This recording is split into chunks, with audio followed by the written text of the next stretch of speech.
बिजनौर के चांदपुर में महिला डॉक्टर को नशीला पदार्थ खिलाकर अश्लील वीडियो फोटो लेने के आरोपी भाजपा नेता प्रभात यादव का एक और वीडियो सोशल मीडिया पर वायरल हुआ है, जिसमें भाजपा नेता प्रभात यादव ने खुद को निर्दोष बताते हुए केशव चौधरी को पूरे घटना का मास्टरमाइंड बताया है। आपको बता दें कि बिजनौर के चांदपुर में महिला डॉक्टर ने भाजपा नेता प्रभात यादव पर आरोप लगाए थे कि वो उसके हॉस्पिटल में आए और हॉस्पिटल में घुसकर खाने में नशीला पदार्थ खिलाकर बेहोश कर दिया तथा बाद में उसके बेहोशी की हालत में अश्लील वीडियो फोटो लिए और उसी के आधार पर ब्लैकमेल कर लाखों रुपए हड़पे। इस मामले में पुलिस ने गंभीर धाराओं में केस दर्ज करते हुए जांच शुरू कर दी। वहीं इस घटना और एफआईआर के बाद भाजपा नेता प्रभात यादव का सोशल मीडिया पर दूसरा वीडियो वायरल हुआ है, जिसमें भाजपा नेता प्रभात यादव ने खुद को निर्दोष बताते हुए सुनियोजित तरीके से खुद को फंसाने और पूरे घटना का मास्टरमाइंड केशव चौधरी को बताया है।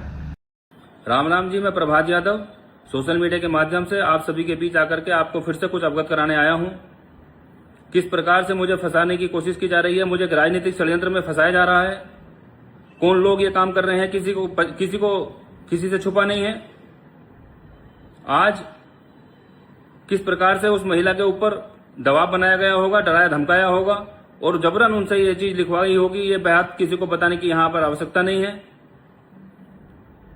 जो काम मैंने नहीं किया वो सभी आरोप मेरे ऊपर लगवाए गए और किनके द्वारा लगवाए गए ये सब लोग जानते हैं।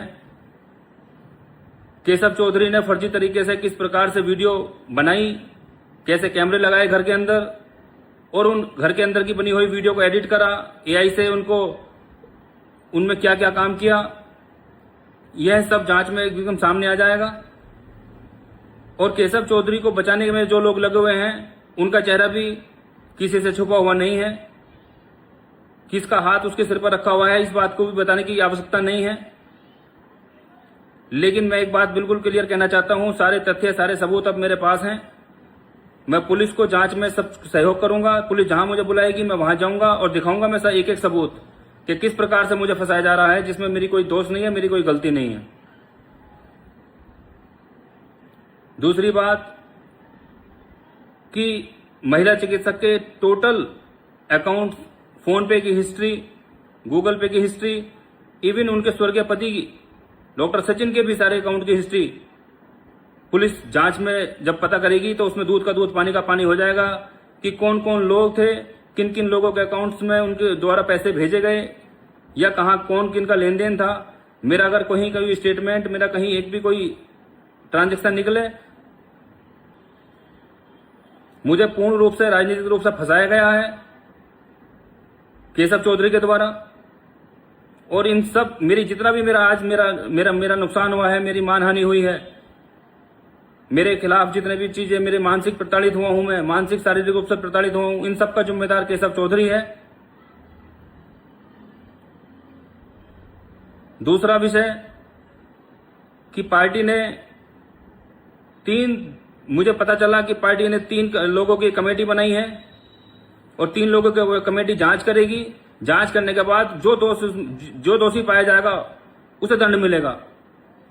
तो ऐसी क्या मजबूरी आई बिजनौर जिलाध्यक्ष के सामने कि उन्होंने आनन फानन में बिना किसी जांच के, बिना किसी पूछताछ के, ना मेरा कोई बयान हुआ, ना मुझसे यह पूछा गया कि क्या तुम इस दोष में संलिप्त है, नहीं है, और आनन फानन में मेरा निष्कासन किया गया, जो पूर्ण रूप से राजनीतिक साजिश के तहत हुआ है।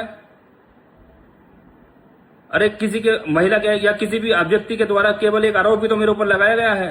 क्या आरोप मेरे ऊपर सिद्ध हो गया? कम से कम मेरी एक बार में से पूछा तो गया होता। आप लोग तो पहले से ही मुझे निकालने के लिए तैयार बैठे थे और आप लोग चाहते नहीं थे कि मैं पार्टी में रहूं। पहले दिन से आप लोग मेरे खिलाफ थे। मैं इस जिले के जितने भी जनप्रतिनिधि हैं उन लोगों से भी अपनी मांग करता हूं और गुहार लगा रहा हूं आप लोगों से, मैं जनप्रतिनिधियों से, कि जिस प्रकार से मेरे जैसे पार्टी के वफादार सच्चे सिपाही के साथ हुआ है, मुझे फंसाया गया है और मेरा पार्टी से गलत तरीके से निष्कासन हुआ है, इस प्रकार से भविष्य में भी जाने कितने लोग, कितने कार्यकर्ता, सबका नाश हो जाएगा। तो आप लोग प्लीज आगे आइए। आगे आकर के, मैं ये नहीं कहता मेरी मदद करो, लेकिन मैं इतना जरूर कहूंगा कि आगे आओ, आगे आकर के इस पूरे दूध का दूध पानी का पानी होना चाहिए। किसने अपराध किया है इस बात को क्लियर होना चाहिए। पुलिस प्रशासन से भी मैं एक बात कहना चाहता हूं कि मुझे आप जहां बुलाओगे मैं जाऊंगा। आपको मैं 100% आप कहोगे मुझसे, जिस बात को भी मुझसे कहोगे मैं सबूत के साथ आपके सामने पेश होऊंगा। मैं कहीं भागने वाला नहीं हूं, मैं दोषी नहीं हूं जो मैं कहीं भागूंगा। तो आपसे भी मेरा निवेदन है, मेरे जिले के कप्तान साहब, मैं आपसे भी निवेदन करता हूं कि पूर्णतः ईमानदारी के साथ निष्पक्ष रूप से होकर के इस पूरे विषय की जांच कराइएगा। जो इसमें दोषी पाया जाएगा उसको जो दंड मिले, चाहे वो मैं हूं चाहे कोई और हो। माननीय योगी जी की सरकार है, कोई किसी को झूठा नहीं फंसा सकता। मेरी पूर्ण उम्मीद, पूरी आशा है और मैं उन्हीं की पार्टी का सच्चा सिपाही हूं। मैं हमेशा इस पार्टी के साथ हूं, मैं सच्चाई के साथ हूं। मैं आप सब लोगों से फिर से एक निवेदन करना चाहता हूं, अगर आप लोगों को लगता है कि इस मामले की सच्चाई सत्यता के साथ सबके सामने आनी चाहिए तो आप लोग प्लीज मेरे साथ खड़े होइए, न्याय के लिए जांच करवाइए। सब लोगों से इसी निवेदन के साथ मैं अपनी बात को यहीं पर विराम कर रहा हूं और एक बार फिर से कहता हूं कि मैं निर्दोष हूं, मुझे फंसाया जा रहा है। आप सब लोग मेरा सहयोग करें, बस यही बात कहने में यहाँ आया था। राम राम।